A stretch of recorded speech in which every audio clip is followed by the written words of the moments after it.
Juriscast, o seu podcast jurídico. Bom dia, boa tarde, boa noite, sejam todos bem-vindos ao Juriscast, o seu podcast jurídico. Estamos aqui novamente, os guerreiros do jurídico, Thiago Facchini que vos fala, e aqui ao meu lado, Giovanni Arseno. Boa tarde, Giovanni. Boa tarde, Thiago. Boa tarde, doutor Ricardo. Obrigado pela atenção aí, pelo tempo despendido para falar com a gente. E a pergunta que fica, Thiago, antes de começar o podcast. Pam. Será que um dia a minha louça vai ser lavada sozinha via Wi-Fi? Ótima pergunta. Para quem não entendeu a piadinha do Giovanni, hoje o tema do nosso Juriscast é Internet das Coisas, com o Dr. Ricardo Oliveira. Ele que é presidente do Grupo de Trabalhos Jurídicos da Associação Brasileira de Internet das Coisas, a ABINC.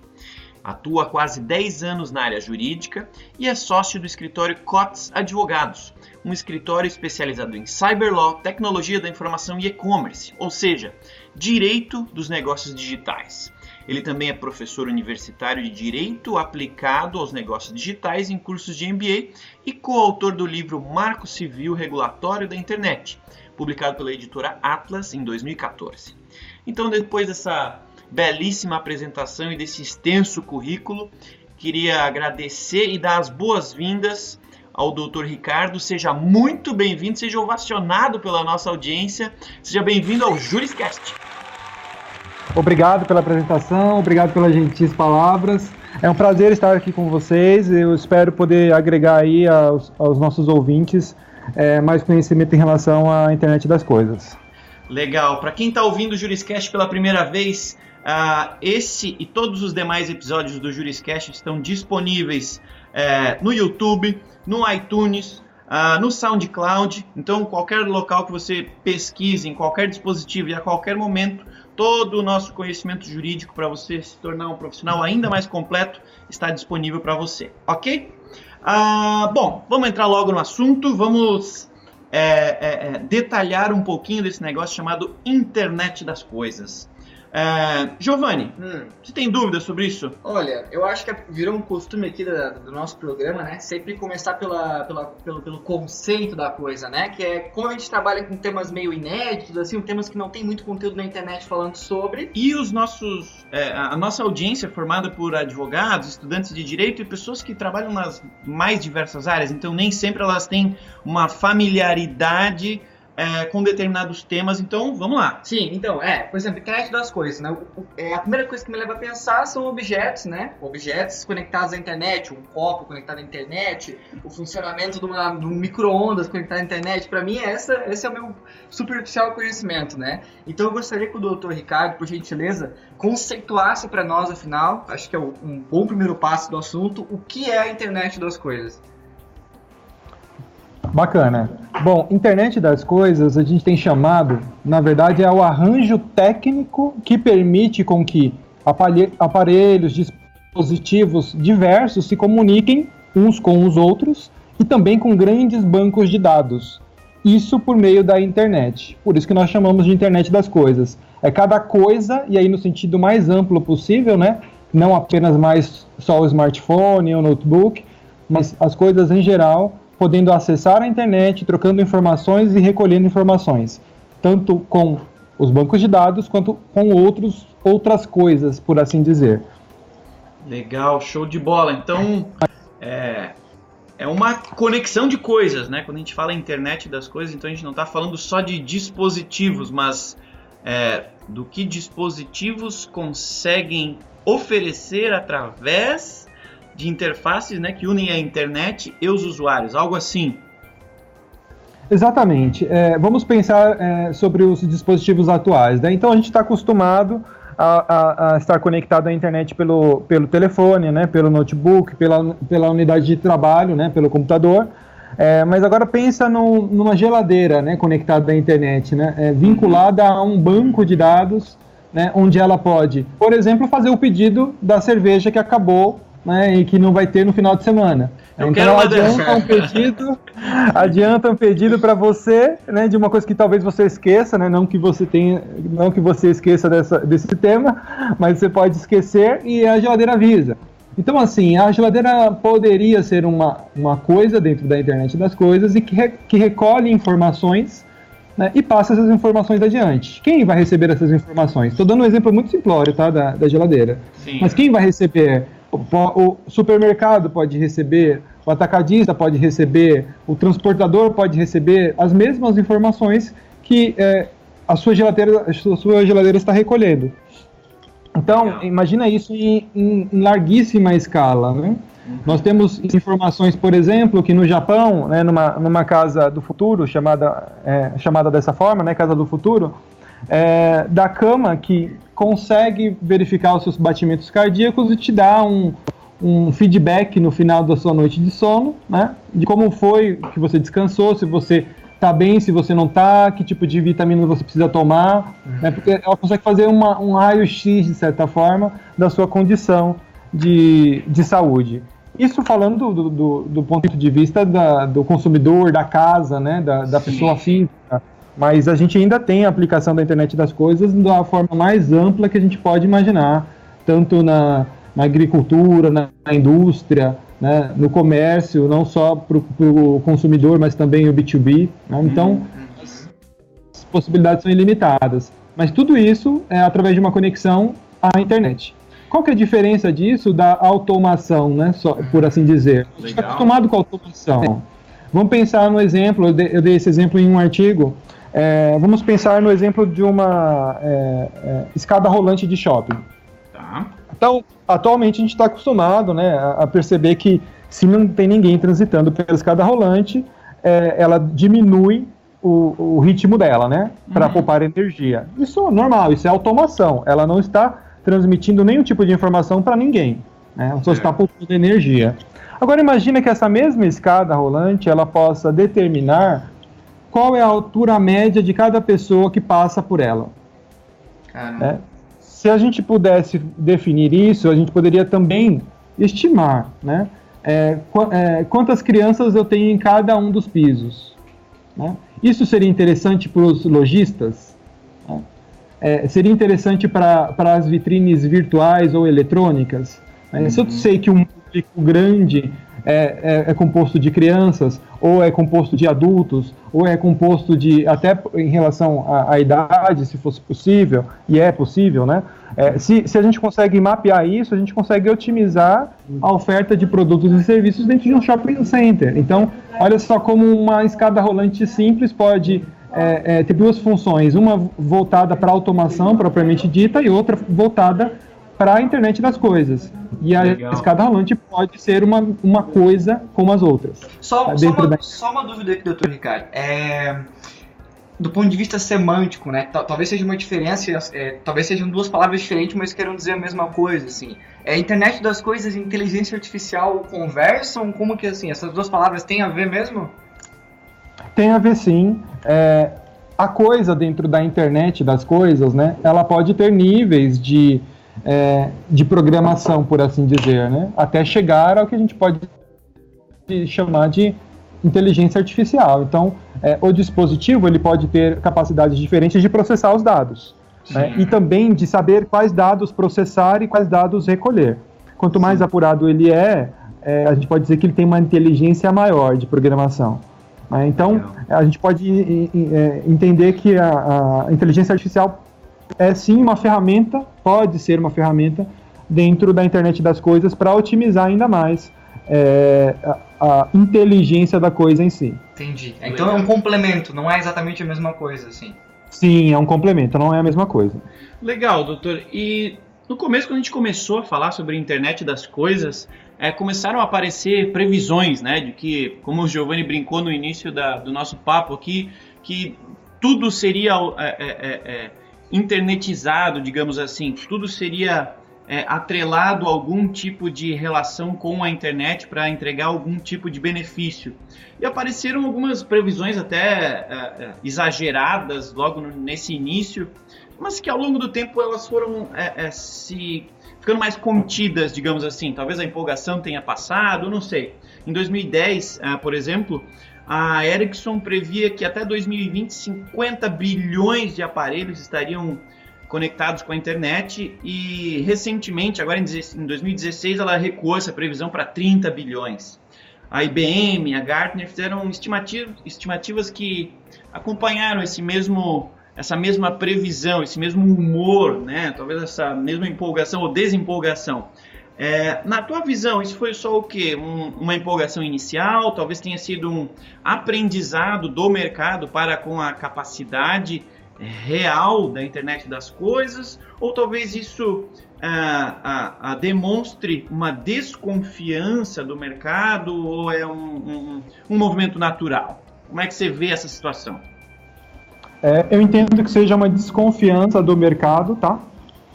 Porque, basicamente, o que restringe a internet das coisas, isso em todo local do mundo, né, de certa forma, mas em instantes diferentes, então tem locais, países mais avançados e países menos avançados, mas no caso do Brasil a gente entende que existem pelo menos dois problemas grandes que precisam ser resolvidos, né, ou dois desafios. O primeiro é a falta de legislação quanto à proteção de dados. Porque se a gente imaginar que esses dispositivos, essas coisas, vão recolher informação de pessoas, né, a gente precisa ter uma regulamentação muito clara sobre quais são as informações que podem ser recolhidas, como elas vão ser tratadas, armazenadas, repassadas a terceiros. Então, sem a regulamentação da proteção de dados, a gente cria uma fragilidade para o mercado. Eu não vou investir grandemente, né, em uma tecnologia se eu não sei se ela sobrevive a uma regulamentação. Sim. É lógico, tem empreendedores que gostam desse oceano azul, por assim dizer, né? Então, só um exemplo bobo, mas o Uber, se a gente fosse fazer uma análise jurídica, a gente poderia indicar vários problemas jurídicos. Mas o fato é que os carros estão rodando e alguém está enchendo o bolso de dinheiro. Né? Sim. Então, tem empreendedor que vai para cima mesmo da ideia e não importa a questão jurídica, mas não é questão de ser amador, eu acho que é questão de ser arrojado mesmo. Uhum. Mas a falta da legislação de proteção de dados é sim uma causa de grande apreensão. A segunda coisa é a falta de regulamentação técnica. Quando a gente fala de regulamentação técnica, a gente tem que lembrar o seguinte, né? O dispositivo ele recolhe a informação, mas o dispositivo em si ele tem que ter quais características para a preservação da segurança. Legal. Então, esse dispositivo ele pode ser, por exemplo, hackeado, né? Nós já fizemos trabalhos em grandes empresas em que o sistema todo de câmeras IP era passível de hackeamento externo. Sim. Então, porque são conectados à internet, são coisas conectadas à internet, né? Imagina se eu tivesse essa situação dentro de uma empresa de transporte de valores, né? Sim. O risco que isso gera, né? Então, a gente tem que pensar na coisa e se essa coisa ela foi produzida pensando também em segurança e se está de acordo com algum tipo de regulamentação técnica. Vou dar um exemplo que aconteceu alguns anos atrás de uma TV, de uma Smart TV, que se descobriu que ela tinha uma possibilidade de hackeamento também e que as pessoas que estavam em frente dela poderiam ter sido espionadas, né, por hackers. Sim. Imagina, né, isso acontecendo com aparelhos dos mais diversos, né? Então, a regulamentação técnica deveria servir para implementar algumas regras mínimas para a produção ou para implementação de tecnologia nessas coisas, por assim dizer. Vou te dar um exemplo também, né? Suponha que eu hackeie, né? Que eu invada uma coisa, né? Uma câmera IP, por exemplo. É possível eu verificar quem foi que fez a intrusão? Esse dispositivo ele grava logs, ele grava acessos. Esse dispositivo ele utiliza um software de código aberto, de código fechado. Uhum. Bom, se ele utiliza um de código fechado, eu preciso da autorização do proprietário para conseguir acessar a informação. Se ele é de código aberto, ele é auditável, ele é confiável, né? Então, eu tenho N questões aí que a gente precisa regulamentar. É lógico, toda a regulamentação técnica ela tem prazo de validade, porque a tecnologia avança. Sim. E você nem sempre consegue acompanhá-la, né? Sim. Então, por isso a gente precisa de um órgão ágil que consiga fazer essas atualizações a fim de que a regulamentação não fique velha e acabe não atendendo aquilo, a finalidade que ela foi, né, criada. Tem um outro probleminha técnico também, mas aí talvez de menor potencial nesse momento, mas no futuro pode se tornar um problema grande, que é justamente a limitação do número de IPs. Porque se todas as coisas forem conectadas à internet, eu tenho um número limitado, né? A gente utiliza atualmente o IP V4, que tem... Se a gente fosse dar um exemplo bem claro, imagina que eu tenho a possibilidade de contar 10 dedos nas minhas mãos, né? Sim. Então, eu tenho um sistema que consegue contar 10 acessos. No caso do IP, que a gente utiliza, ele consegue contar mais ou menos 4 bilhões de conexões. Esse é o limite dele, não dá para ultrapassar esse limite. Então, quanto mais pessoas conectando coisas à internet, menor fica o número de IPs disponíveis. Sim. E sem esses IPs disponíveis, eu não tenho como conectar novas coisas. Sim. Então, isso também é um problema que a gente tem percebido. Para corrigir esse problema, a gente depende muito de investimentos para modificação, né, de protocolos. E isso é uma coisa que em momentos de crise é muito difícil de conseguir, né? Investimentos. Legal, doutor. É um futuro promissor, mas também cheio de detalhes que a gente vai ter que cuidar com carinho, né? Ontem a gente estava, por coincidência, gravando um outro episódio do Juriscast e a gente e o nosso entrevistado ele acabou falando uma frase mais ou menos assim: o direito ele está sempre evoluindo, né?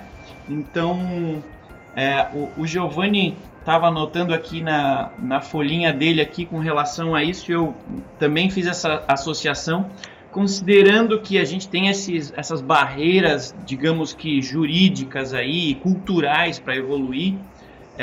Como é que está o trabalho de vocês aí na Associação Brasileira da Internet das Coisas?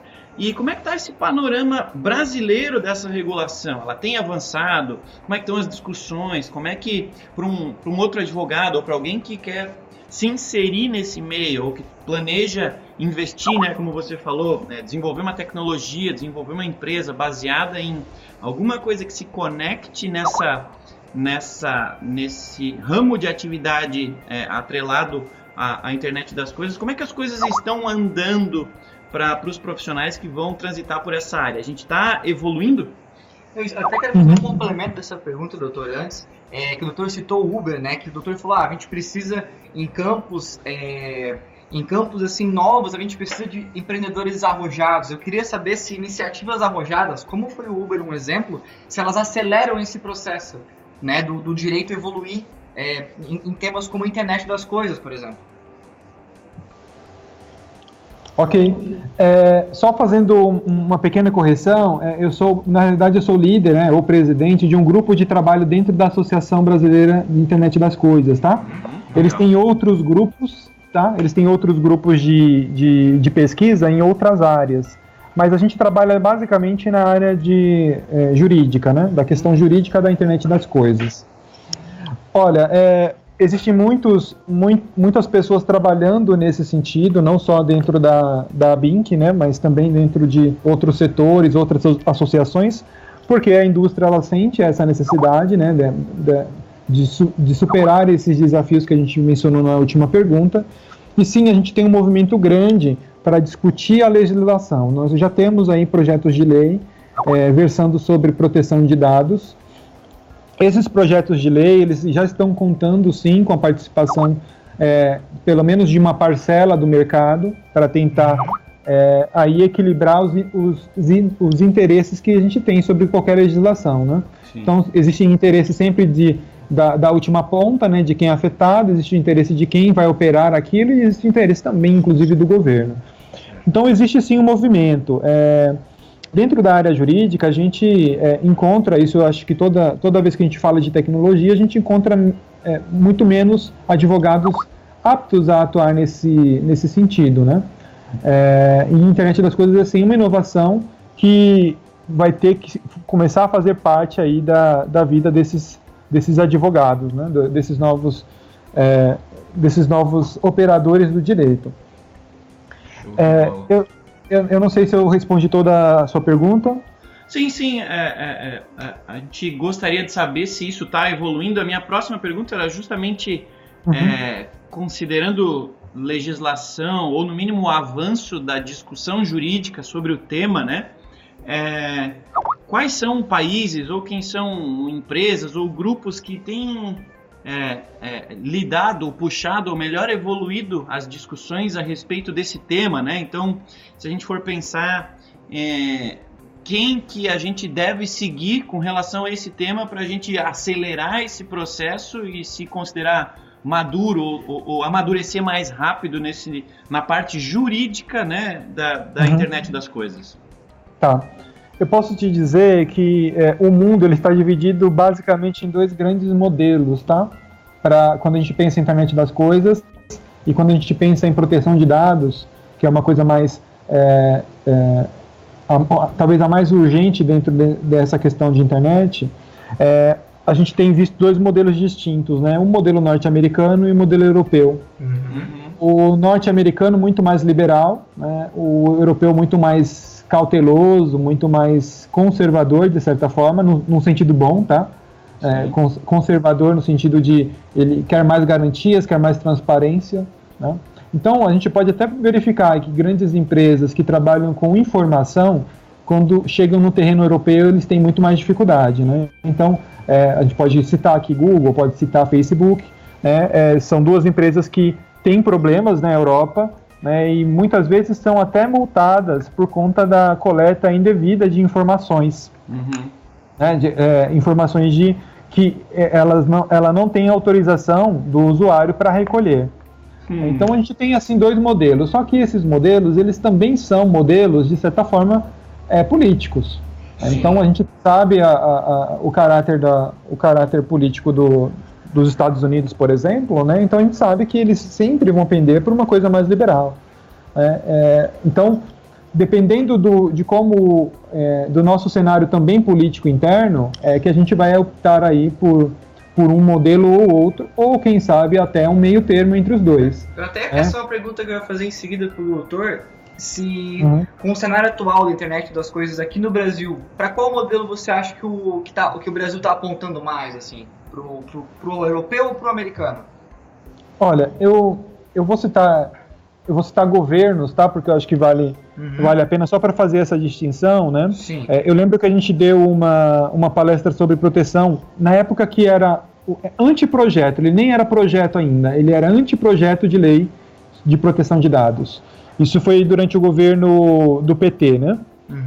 Nesse anteprojeto, um dos artigos dizia mais ou menos o seguinte, né? Que eu não poderia condicionar o oferecimento de um serviço em troca das informações pessoais. Vamos pensar então, imagina, o Google, né? Como que o Google vai operar se não é permitido a ele recolher informação? Né? Então, o que paga a informação do Google são as informações que a gente passa para eles indiretamente e até diretamente. Então, a gente tinha essa disposição. No projeto de lei, essa disposição não existe mais. Então, assim, era uma posição de um governo, você consegue perceber a mentalidade dele ali, né? Olha, eu vou preservar e o interesse comercial fica em segundo plano. E agora a gente tem um modelo que, não tendo essa regra, ele é um pouco, sim, mais liberal. Né? Então, a tendência é a gente se aproximar, nesse momento, de um modelo um pouquinho mais liberal, até do que o modelo europeu, se aproximando do modelo americano. Legal. A gente enxerga dessa forma, é lógico, a gente tem eleições aí em 2018, né? Então pode ser que esses humores aí mudem, né? O humor político também mude e o rumo das coisas também mude. E esse mercado que envolve a tecnologia, a gente está envolvido nele aqui no ProJuris, né? A gente desenvolve um software jurídico, né? Então a gente está sempre relacionado com esse mundo e a gente sabe que a cada momento uma nova notícia relacionada a alguma coisa assim, sobre trusting, sobre segurança, sobre vazamento de dados, pode mudar completamente uma discussão e o entendimento do público sobre determinadas coisas e, consequentemente, revirar isso tudo do dia para a noite, né? Então, acredito eu que temos uma linha, mas que isso vai se estabelecer aí ao longo do tempo e a gente acaba perdendo um pouco o controle sobre isso, né? Exatamente. Às vezes acontece até um caso concreto de algum escândalo ou coisa assim que muda totalmente a concepção das coisas. Se esse caso, por exemplo, da Smart TV acontecesse nesse atual momento, as preocupações seriam outras até, né? Então, porque imagina, na época que aconteceu, nem todo mundo tinha acesso ou possibilidade de ter uma Smart TV. Sim. Atualmente, a quantidade de pessoas aumentou muito, né? Então, seriam muito mais pessoas afetadas ou com medo, né?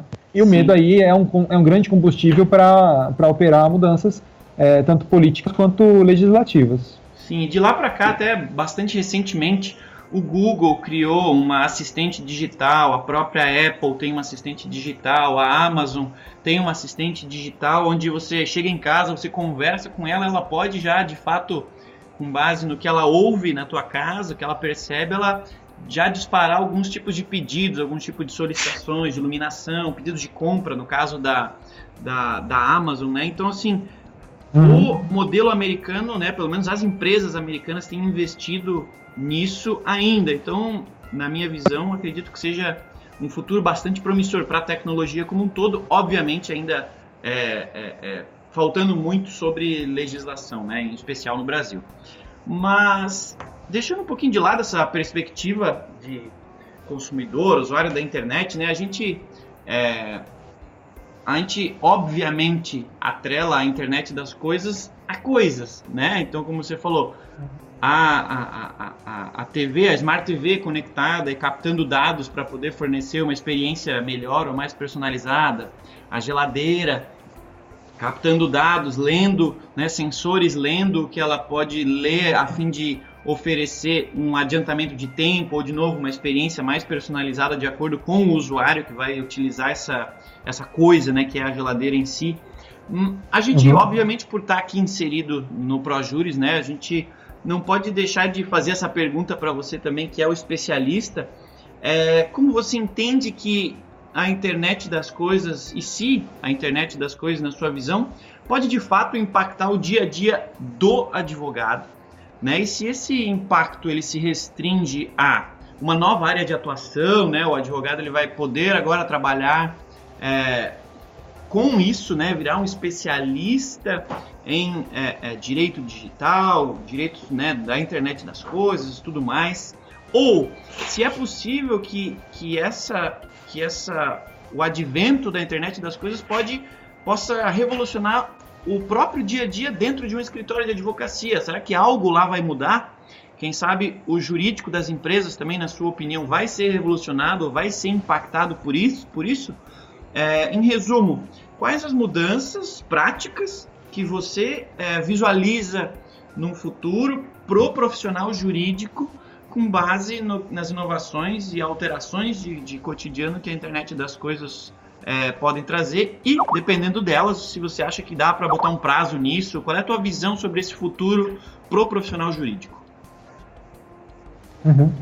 Tá. O campo de tecnologia ele tem aumentado bastante para o profissional, né? Para os profissionais jurídicos. É lógico, você, como qualquer outro campo de atuação, você precisa gostar da coisa, né? Gostar da matéria, né? Então, sim, é lógico, os advogados todos se formam da mesma forma, né? Se formam do mesmo jeito, com a mesma graduação, mas cada um opta, às vezes, por atuar em um ou outro segmento. Isso é questão de gosto, né? A gente vai ter, sim, cada vez mais pessoas que gostam, né? Advogados que gostam de tecnologia e que querem atuar com isso. A demanda para isso existe, né, e vai existir cada vez mais. Então, se a gente já tem alguma demanda baseada em dispositivos mais cotidianos, como o telefone, ou o computador, ou notebook, quanto mais se a gente tiver N coisas conectadas à internet, né? Então a gente vai ter muito mais possibilidades, né, de problemas jurídicos, tanto na questão preventiva quanto repressiva. Vamos pensar no seguinte, né? Uma empresa atualmente, né, se ela quer investir nisso, né, se ela quer investir na produção de coisas para se conectar à internet, ela não precisa pensar na parte jurídica como uma parte repressiva, ou seja, quando der o problema eu vejo o que eu posso fazer. A gente tem que mudar essa cultura para conseguir já no desenvolvimento do produto já pensar nas questões legais. Então as questões que eu citei acima, de possibilidade de auditoria, de logs, essas questões técnicas, elas precisam começar a fazer parte do mundo do profissional jurídico para que ele traga essa expertise para o momento do desenvolvimento do produto e não quando o produto já deu o problema na frente. Então, eu vou insistir nesse exemplo, né? A questão da Smart TV, quem pensou juridicamente a questão da Smart TV, né? O que aconteceu com ela pode acontecer com qualquer outro produto. Então a gente precisa pensar nisso antes da produção, no desenvolvimento mesmo do produto e não depois. Isso na questão preventiva. A questão repressiva já existe, né? Como eu disse, existem sim demanda para isso, né? Mas também a gente precisa ter uma conscientização maior também das faculdades de direito, né? Poucas faculdades de direito ela tem cadeiras de direito digital ou de direito envolvendo tecnologia, né? Sim. E é lógico, o profissional que sai de lá sem essa vivência, sem nem ter tido uma aula sobre marco civil da internet, ele vai sair de lá perdido, né? Então essa defasagem dos profissionais também é culpa das instituições de ensino. Estamos tão focados na coisa tradicional que esquecemos o movimento jurídico para a nova sociedade, para as novas relações. Eu tenho uma curiosidade aqui, na verdade, que me surgiu aqui agora, pensando no advogado não como quem trabalha do ponto de vista da legislação, da internet das coisas, mas como consumidor, né? Acho que como todo mundo, assim, causa um pouco de medo, né? Os objetos interagindo com a internet. Eu queria entender um pouquinho mais, doutor, a complexidade da segurança, né? Que está regendo a internet das coisas, né? Que é a pauta internet das coisas. O doutor está falando com quem trabalha em cima desse conteúdo, né?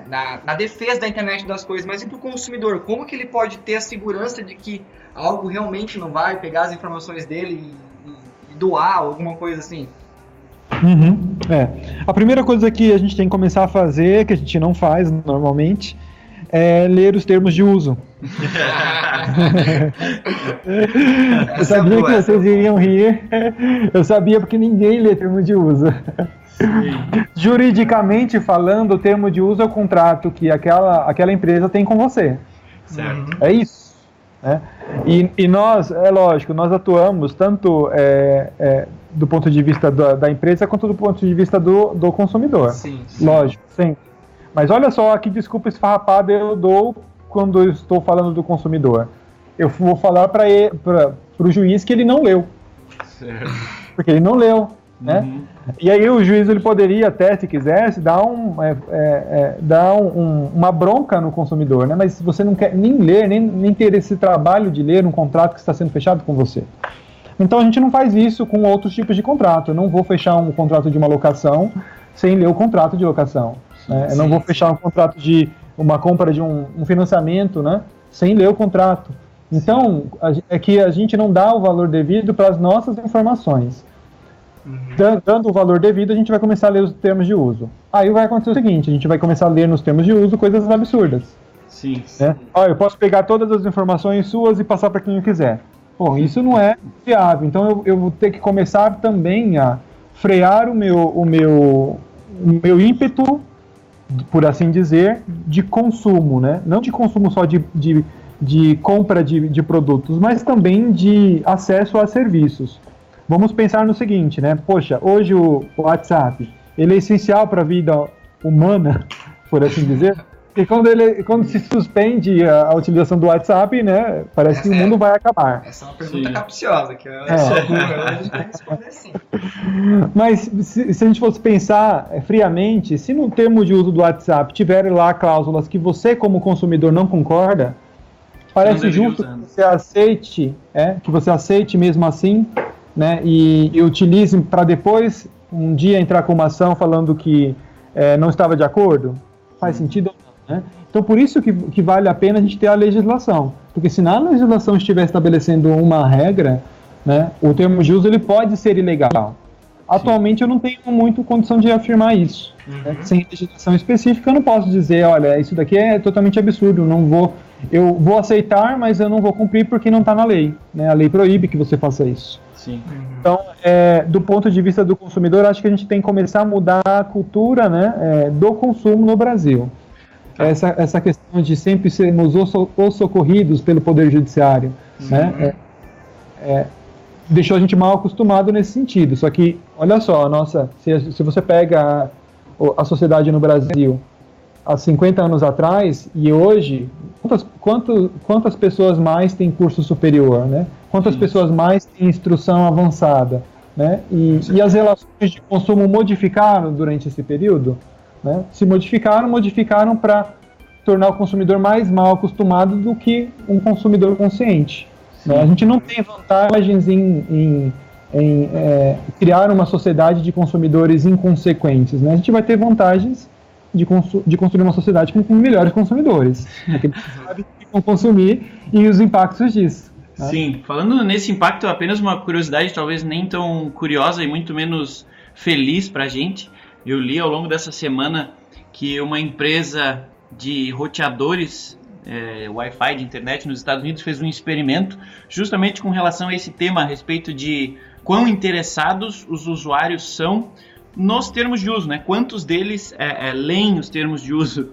Então eles fizeram um experimento oferecendo internet gratuita mediante aceite de um termo de uso em algumas cafeterias, e nesses termos estavam descritos, a pegadinha do estudo era: o usuário que utilizasse a internet aceitava fazer limpeza de banheiros públicos e limpeza de ambientes públicos por 2 anos ao aceitar aquele termo de uso.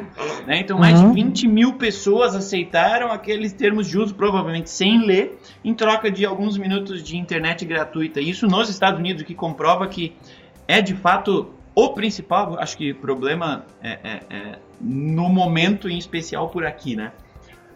Desculpa aí o parênteses, mas só corroborando aí a afirmação de que é um bom passo e tristemente um passo tão básico, né, mas um início inteligente de por onde começar a melhorar um pouquinho essa relação com a tecnologia.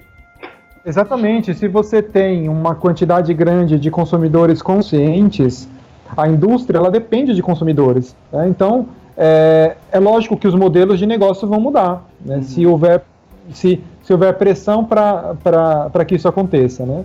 Mas se a gente continuar não lendo os termos de uso, a gente vai continuar aceitando absurdos, né? E vamos continuar reféns dessas indústrias. A gente, inclusive, desestimula concorrentes que queiram atuar da forma mais adequada. Né? Então, suponha, né, que se verifique que tal serviço ele não poderia ser contratado porque o termo de uso dele é absurdo. Será que não apareceria um concorrente oferecendo um serviço diferenciado para tentar abarcar esse mercado? Né? Com certeza apareceria, né? Doutor, eu quero voltar um pouquinho, na verdade, não voltar exatamente, mas eu queria falar de projeções, mais uma vez, né? Porque a gente viu no começo aqui do nosso bate-papo algumas projeções da Ericsson, da IBM e do Gartner, né? A nível mundo, que eles estão um pouco mais tímidos e tudo mais, mas dessa vez eu queria saber do Dr. Ricardo Oliveira, né, que tá junto que trabalha com a Associação Brasileira de Internet das Coisas. Quais são as projeções pro Brasil, a nível Brasil, né? E se possível, se o doutor conseguir, por gentileza, separar para nós aí do ponto de vista de legislação, o que a gente vai encontrar pela frente aí, e do ponto de vista do consumidor também, o que ele pode esperar da internet das coisas nos próximos anos, digamos assim. Ok. A gente tem enxergado uma iniciativa grande do governo quanto à regulamentação da proteção dos dados do consumidor. Então a gente com certeza vai ter essa legislação nos próximos meses, né, no mais tardar, justamente porque isso já está sendo discutido há bastante tempo, isso está sendo discutido há bastante tempo já, e a gente já aparentemente já tem um modelo aí, talvez com alguns gaps ainda, mas a gente já tem basicamente um modelo a ser seguido, né? A legislação geralmente ela tenta dividir dois tipos de dados: o dado pessoal, ou seja, aquele que te identifica como pessoa, né, pessoa natural, e os dados anônimos, ou seja, dados estatísticos que você que acabam sendo captados de você para utilização na indústria e assim por diante. Indústria e no comércio. A gente já tem essa distinção. É lógico, é uma distinção um pouco precária, de certa forma, de repente até né? Se você, por exemplo, pensar que dado pessoal, fica bem claro para você o que é, né? Então, se eu pego o seu RG, eu vou te encontrar. Se eu pego o seu CPF, eu vou te encontrar. Se eu pego o seu nome, eu vou encontrar algumas pessoas, mas eu posso conseguir determinar quem você é. Sim. Agora, imagina se eu pego o endereço IP. O endereço IP, ele oferece um dado anônimo, né? Ele é um dado anônimo ou ele é um dado pessoal? É difícil você definir isso, porque numa casa com várias pessoas, uma família tradicional, vamos pensar assim, se eu tenho um IP para essa família, eu posso ter dificuldade de identificar quem foi que fez a busca por, sei lá, por bicicleta infantil. Sim. Mas ainda assim eu ainda consigo saber, poxa, provavelmente ou foi a criança, se ela tiver entendimento para isso, ou foi os pais, né? Mas eu sei que eu tenho que oferecer para ela isso. Sim. Mas é um dado estatístico de certa forma, porque eu não consigo identificar exatamente a pessoa. Mas se for a casa de uma pessoa solteira, só tem ela lá. Eu vou conseguir utilizar o IP para saber que foi ela, sim. Quando eu tiver a utilização dos IPs específicos para todos os tipos de conexão, inclusive para aparelhos pessoais, eu vou conseguir identificar quem é a pessoa que está utilizando aquele IP. Então, ele já deixa de ser um dado, de certa forma, anônimo para ser um dado pessoal, no sentido de possibilitar a identificação da pessoa. Então, a gente já vê isso um pouco ainda obscuro dentro da nova legislação, mas, em linhas gerais, ela é relativamente boa, né?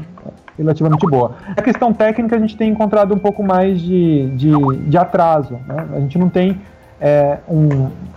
um encabeçamento aí de órgãos públicos para propiciar essa regulamentação mais técnica. Na associação, e isso também, não só na associação, mas em outros locais, se tem discutido com as empresas, justamente para tentar formar o diálogo sobre a internet das coisas e ver que cada empresa já tem como preocupação. Formando isso, a gente consegue estabelecer uma pauta de propostas para os órgãos governamentais, justamente para tentar atender as preocupações mais diversas. Às vezes a gente está num ramo, né, que não tem contato com uma problemática que existe num ramo, né, o ramo Y. Então, sim, eu preciso ter, nesse momento, justamente diálogo entre os mais diferentes, as mais diferentes pessoas da sociedade para justamente conseguir mapear todas essas necessidades e não deixar ninguém de fora. E do ponto de vista do consumidor, o doutor acha que aí pelos próximos 2 anos a gente vai conseguir encontrar esses objetos? Eu vou conseguir finalmente comprar minha lavadora de louça Wi-Fi?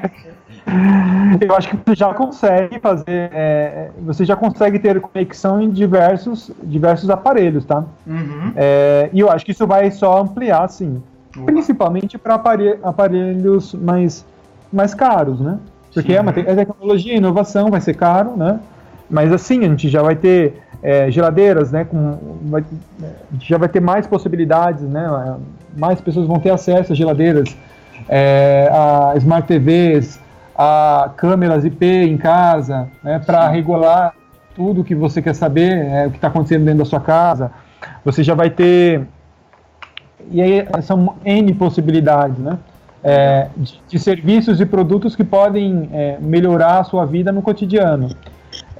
E aí, é lógico, mas antes, por favor, antes de fazer essas coisas operarem, é necessário a gente saber que tipo de informação elas vão recolher. Sim. Isso é uma coisa que também a gente vai pleitear, né, junto aos órgãos, junto ao legislativo, inclusive, que termo de uso do aparelho, da coisa que vai se conectar à internet, precisa ser parte da oferta no e-commerce. Uhum. Quando você compra uma Smart TV, quando você vai saber que ela vai recolher suas informações e quais informações são? Quando? Afinal de contas, quando você abrir a caixa, ligar, pegar o manual e, se tiver vontade, ler lá no finalzinho. Sim. Ou então numa tela quando você ligar, mas isso não é o suficiente. Se o acesso às suas informações é parte integrante do produto que está sendo comercializado, ele precisa estar disponível para o consumidor. E isso não acontece atualmente. É isso aí, estamos aqui então com o Dr. Ricardo Oliveira nos falando um pouquinho sobre a internet das coisas. Lembrando que o doutor publicou um livro, né, sobre o marco civil regulatório da internet, que pode ajudar um pouquinho nisso. Obviamente ele é a referência, então doutor, como é que quem ouviu esse nosso bate-papo e se interessou pelo assunto ou quer saber um pouquinho mais, como é que ele faz para ele encontrar? Bom, ele pode entrar no site do escritório, lá vai ter mais informações sobre a nossa atuação, né? Inclusive os telefones de contato. O site é www.cots.adv.br. É só entrar em contato conosco, a gente vai ter o maior prazer aí em atendê-los. Legal. Para você que está na nossa audiência, então, esse e todos os demais episódios do Juriscast estão disponíveis no YouTube, no SoundCloud, no iTunes. Na nossa Universidade ProJuris, a gente tem uma série de outros conteúdos específicos para a área de jurídica. Um deles, inclusive, muito a ver com esse nosso bate-papo, que é uma pesquisa sobre inteligência artificial que a gente fez com gestores jurídicos e advogados, então está ali gratuitamente para ser acessada, além do e-book sobre cultura digital em escritórios de advocacia. Tudo para que você possa ser um profissional ainda mais inteligente, não seria a palavra, mas com conhecimento ainda mais amplo a respeito do digital, né, da internet e das coisas relacionadas à tecnologia no seu dia a dia. Fica aqui o nosso muito obrigado, doutor, muito obrigado por ter estado aqui com a gente, por ter compartilhado todo esse conhecimento e esse panorama com a nossa audiência. Tenho certeza que muitos dos milhares de ouvintes que a gente tem vão estar agora ainda mais propensos a buscar mais informações a respeito desse tema tão atual e, acima de tudo, tão interessante para o futuro, né? Que tem muita coisa ainda por vir, com toda certeza. Prazer é meu de estar com vocês, agradeço a oportunidade. Legal. Giovanni, tua última percepção? Minha última percepção, primeiro, na verdade, um agradecimento ao Dr. Ricardo, né, pela disponibilidade, pela atenção que deu ao nosso bate-papo aqui. E eu queria dizer pro ouvinte, pro nosso ouvinte, esse mesmo, você mesmo que tá ouvindo. Eu tô vendo que você tá lendo o termo de uso aí. É isso aí, muito boa essa observação. Os termos de uso do ProJuris, inclusive, estão aí disponíveis online para que todos os nossos clientes saibam pelo que estão assinando e contratando, né? Legal, foi muito bom conversar com você, doutor Ricardo, obrigado. Obrigado à audiência, obrigado a Giovanni Arseno. Nos vemos no próximo episódio do Juriscast. Você ouviu o Juriscast, produção e oferecimento da ProJuris, líder no desenvolvimento de software jurídico para departamentos jurídicos de grandes empresas e escritórios de advocacia. Conheça mais em projuris.com.br.